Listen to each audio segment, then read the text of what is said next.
The knock on my front door at exactly 5:03 in the morning didn't sound urgent.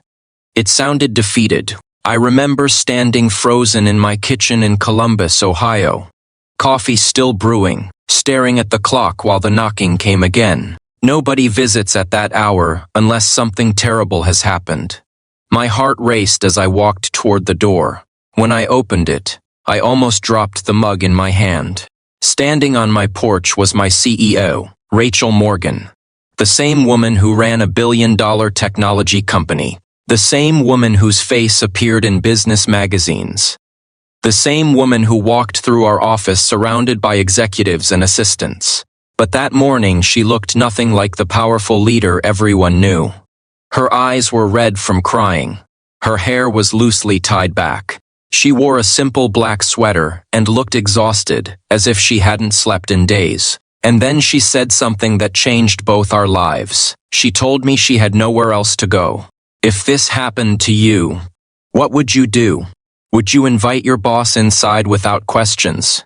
Would you wonder what kind of storm had pushed someone so successful to your doorstep before sunrise? I stepped aside and let her in. For several minutes, neither of us spoke. Rachel sat at my kitchen table while I poured coffee. The silence felt heavier than words. Everyone in the company knew about her divorce. The news had spread across local media only 2 weeks earlier.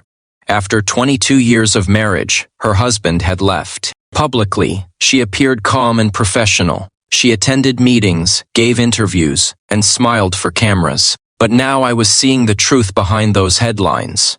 Rachel wrapped both hands around the coffee mug, as if it were the only thing keeping her together. She finally admitted she had been driving around all night. She didn't know why she came to my house. That confession confused me more than anything else. I wasn't an executive. I wasn't even a manager. I worked in the company's maintenance department. For 8 years I repaired equipment, fixed electrical issues, and stayed mostly invisible. Then Rachel reminded me of something I had completely forgotten. 3 years earlier, she had accidentally overheard a conversation between me and a coworker after my wife passed away from cancer. At the time, my world had collapsed. I had lost my best friend. I had fallen behind on bills. I was raising my teenage son alone. Most days, I barely functioned. Rachel told me she remembered hearing me say something that stayed with her. I had said that loneliness becomes dangerous when you convince yourself nobody would notice if you disappeared. Back then, another employee had asked how I kept going. My answer had been simple. I told him that even when life breaks your heart, you still show up for the people who need you. I barely remembered saying it. Rachel never forgot. Tears filled her eyes as she explained that since the divorce, she had been living in a huge empty house that suddenly felt like a prison. Friends had chosen sides. Family members were tired of hearing about it. People treated her like a celebrity instead of a human being. Everyone assumed money made pain easier. It didn't. In fact, she felt more isolated than ever. That morning, she confessed that she had spent hours sitting alone, wondering whether anyone genuinely cared about her without wanting something in return. As the sun slowly rose outside my kitchen window, Rachel cried harder than I had ever seen anyone cry.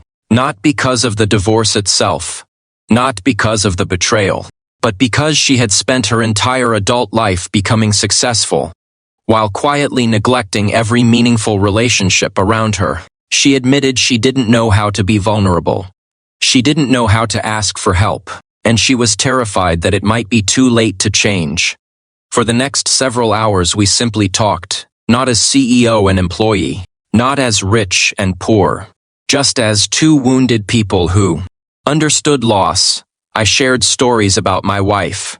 Rachel shared stories about the dreams she had sacrificed while building her company. Somewhere between sunrise and noon, something remarkable happened.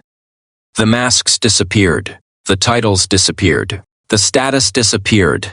What remained were two ordinary people carrying invisible scars.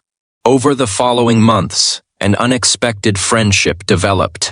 Rachel started making changes. She worked fewer weekends. She called her aging parents more often. She reconnected with her younger sister after years of distance. She even began volunteering at a local community center. At work, people noticed a difference. She listened more. She smiled more. She learned employees' names. For the first time, many workers felt seen. Meanwhile, my own life slowly improved too. My son earned a scholarship to college. The financial pressure eased, and for the first time since losing my wife, I felt hopeful about the future.